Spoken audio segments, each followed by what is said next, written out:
اپنے نام الاٹ کروائیں۔ ماضی میں ان کے بیانات بھی ریکارڈ پر موجود ہیں کہ میری لندن تو کیا پاکستان میں بھی کوئی پراپرٹی نہیں۔ اب اربوں روپے کی ان کی پراپرٹی بھی سامنے آ گئی۔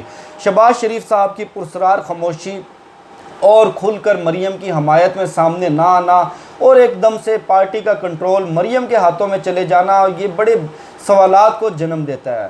اب آ جاتے ہیں اسرائیل کی پاکستان کو براہ راست دھمکی۔ سفارتی ذرائع کے مطابق اسرائیل کے سفارتی چینلز نے پاکستان کو دھمکی آمیز یہ پیغام بھجوایا ہے کہ اگر پاکستان اسرائیل کو تسلیم کر لیتا ہے تو ٹھیک ہے، ہم بھی جواب میں پاکستان کے لیے بہت کچھ کرنے کو تیار ہیں۔ مسئلہ کشمیر کے حل کے لیے ہم مدد کر سکتے ہیں، اس کے ساتھ ساتھ پاکستان کی ایگریکلچر، پانی کے مسئلے پر اور پاکستان کے فنانشل کرائسس، ایک جو اکانومی کا پاکستان کو بحران کا سامنا ہے، ہم ہر سیکٹر میں پاکستان کی مدد کرنے کو تیار ہیں۔ اگر پاکستان نے اسرائیل کو تسلیم نہیں کیا اور اس متحدہ عرب امارات اور اسرائیل کے مابین جو ڈیل سامنے آئی ہے اس میں رکاوٹیں ڈالنے کی کوشش کی، OIC کو اگر ایکٹیو کیا تو پاکستان کو سنگین نتائج بھگتنا پڑ سکتے ہیں۔ اب سنگین نتائج کس طرح کے ہو سکتے ہیں؟ آپ لوگوں کے ذہنوں میں خیال آتا ہوگا کہ اسرائیل تو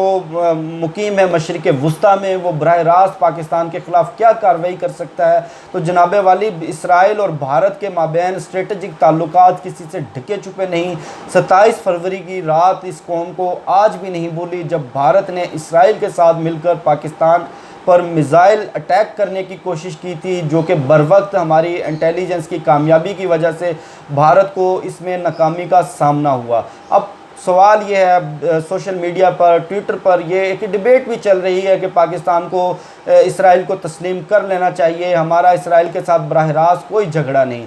اس پر میری ذاتی رائے کے لیں، میری ایکسپرٹ اوپینین، میری بھی کچھ مشرق وسطیٰ پر سٹڈی ہے۔ ہمارا اسرائیل کے ساتھ جو تنازع ہے وہ ایک آئیڈیالوجیکل کلیش ہے۔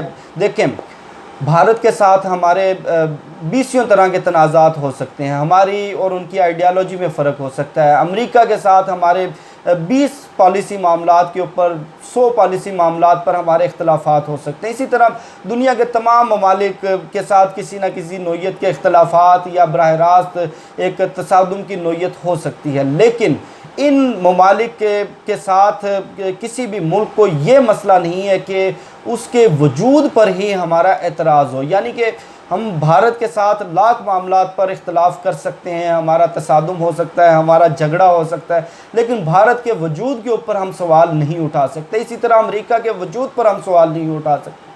جبکہ اسرائیل کے ساتھ معاملہ یہ ہے کہ اسرائیل ایک غاصب ملک ہے جس نے فلسطینیوں کی زمینوں پر، ہمارے عرب مسلمانوں کی زمینوں پر قبضہ کیا۔ ہم اس کے جنم کو، ہم اس کے وجود کو ہی ایک طرح سے غیر قانونی سمجھتے ہیں، غیر آئینی سمجھتے ہیں۔ ہم اس کے وجود کو تسلیم کرنے کو تیار نہیں، ہم اس کو ایک ناجائز ریاست سمجھتے ہیں، جس طرح ایک ناجائز اولاد ہوتی ہے جس کے باپ کا پتہ نہیں ہوتا۔ معذرت، میں بڑے سخت الفاظ استعمال کر رہا ہوں، لیکن اسرائیل کے لیے اس سے زیادہ نرم الفاظ میرے پاس موجود نہیں تھے۔ اسرائیل ایک ایسی ناجائز ریاست ہے جس کے وجود کو ہی ہم لوگ تسلیم کرنے سے انکاری ہیں۔ اب ان کی ریاست کے وجود کو تسلیم کرنا، ان کے ساتھ سفارتی تعلقات بنانے کا مطلب یہ ہے کہ انہوں نے فلسطینیوں کی، اردن کی، شام کی اور مصر کی جتنی زمینوں پر قبضہ کیا ہے، جن مسلمانوں کا مسلمان بھائیوں کا حق انہوں نے غصب کیا ہے، ان کو انڈورس کرنا، ان کو ایک قانونی اور آئینی درجہ دینا کہ ہاں ہم موجودہ پوزیشن والے اسرائیل کو تسلیم کرتے ہیں، ہم انڈورس کرتے ہیں، ہم اس کو ریکوگنائز کرتے ہیں، جو کہ پاکستان کسی صورت نہیں کر سکتا، کیونکہ ہماری اس کے اوپر دو ٹوک پالیسی ہے۔ اب اس ہی معاملے پر army chief general Qamar Javed Bajwa صاحب سعودی عرب کا اہم ترین دورہ کرنے جا رہے ہیں۔ اس دورے کے اندر جہاں اسرائیل سے متعلق بات ہوگی، وہاں OIC کے مستقبل پر بھی بات ہوگی۔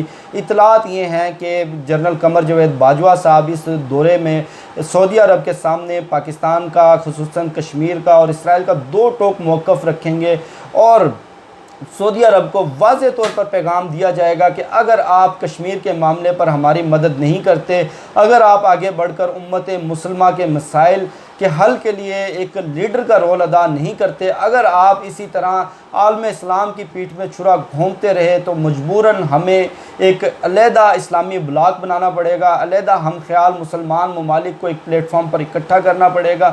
اس حوالے سے ترکی، قطر، ایران اور خطے کے دیگر ممالک خصوصاً ملائیشیا کے ساتھ پاکستان کی بات چیت مکمل ہو چکی ہے۔ ہمارے سفارتی ذرائع بھرپور طریقے سے اس حوالے سے ایکٹیو ہیں، نہ صرف یہ کہ پاکستان اسرائیل کے جو ناجائز وجود اور فلسطینیوں پر جو ان کے قبضے کا معاملہ ہے اس کو بھرپور طریقے سے اقوام عالم میں اٹھائے گا، سلامتی کونسل میں اٹھائے گا، اقوام متحدہ میں اٹھائے گا، بلکہ ساتھ ساتھ کشمیر کا مقدمہ بھی پاکستان بھرپور طریقے سے لڑے گا۔ اور دوسری جو سب سے اہم خبر میں آپ کے ساتھ شیئر کر رہا ہوں، اگر سعودیہ نے پاکستان کے اس رد عمل کا مثبت الفاظ کے اندر جواب نہیں دیا، تو پاکستان جواب میں جنرل رحیل شریف کو سعودی عرب سے واپس بلا سکتا ہے۔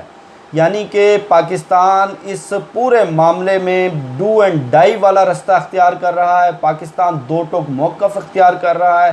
ماضی میں اس طرح کے کسی بھی ایونٹ کی، اس طرح کے دو ٹوک موقف کی مثال نہیں ملتی۔ مجھے شفقت علی کو دیجیے اجازت، انشاءاللہ آپ سے نیکسٹ ویڈیو میں ملاقات ہوگی، تب تک کے لیے اللہ حافظ۔